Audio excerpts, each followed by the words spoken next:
আসসালামু আলাইকুম এভরিওয়ান, কি অবস্থা সবার, কেমন আছেন আপনারা?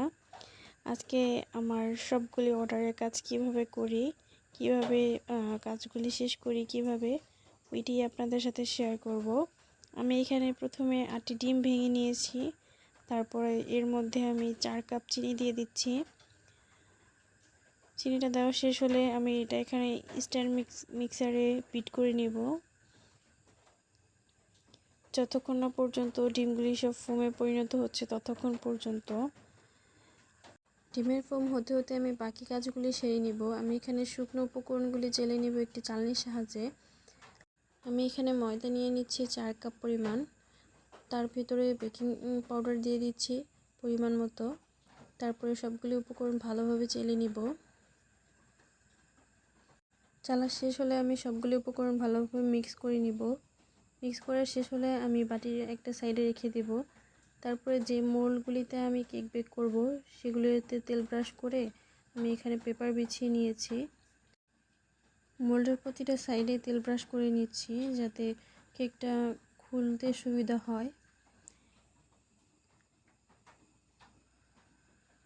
এই তো আমার তেল ব্রাশ করা শেষ। তারপর আমি এখানে পেপার বিছিয়ে নিচ্ছি। কাজ করতে করতে ওই দিকে আমার ডিমের ফোমগুলিও হয়ে গিয়েছে। আমি স্ট্যান্ড বিটার থেকে ডিমের ফোমগুলি নামিয়ে এবার ভাগ করে নিব। আমি যেহেতু half vanilla half chocolate 2 pound একটা কেক বানাবো, তো আমি এখানে পরিমাণ মতো ডিমের ফোমগুলিকে আলাদা করে নিচ্ছি, যাতে আমি এখানে আলাদা করে চকলেট কেকের জন্য চকলেটের ব্যাটারটা তৈরি করতে পারি। এই তো আমার পরিমাণ মতো ডিমের ফোমগুলি নেওয়া শেষ। এবার আমি শুকনো উপকরণগুলো আগেই চেলে রেখেছিলাম, আমি সেটা দিয়ে দিচ্ছি। এখানে সামান্য পরিমাণ চকলেট পেস্ট দিয়ে দিচ্ছি, সামান্য পরিমাণ ভ্যানিলা এসেন্স দিয়ে দিচ্ছি। আসলে চকলেট পেস্টটা আলাদা দিলে আমার কাছে ভালো লাগে না, একটু ভ্যানিলা এসেন্স সাথে অ্যাড করলে না খুব ভালো লাগে ফ্লেভারটা, তাই আমি দুইটাই একসাথে দিয়েছি।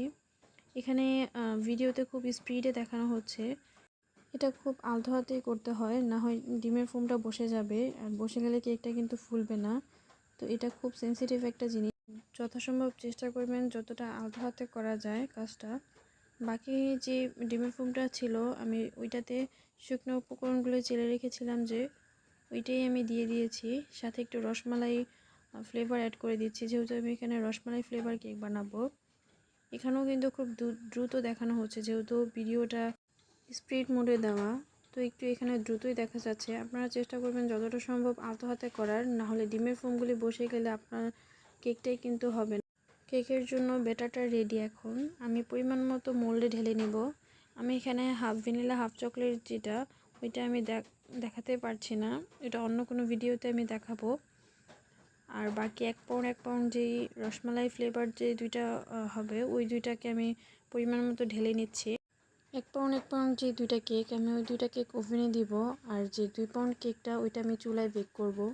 এই তো আমার বেক করার পরের ভিডিও, দেখতেই পারছেন কতটা পারফেক্টলি হয়েছে। ভিডিওটা কেমন লাগলো অবশ্যই কমেন্ট করে জানাবেন। আল্লাহ হাফেজ।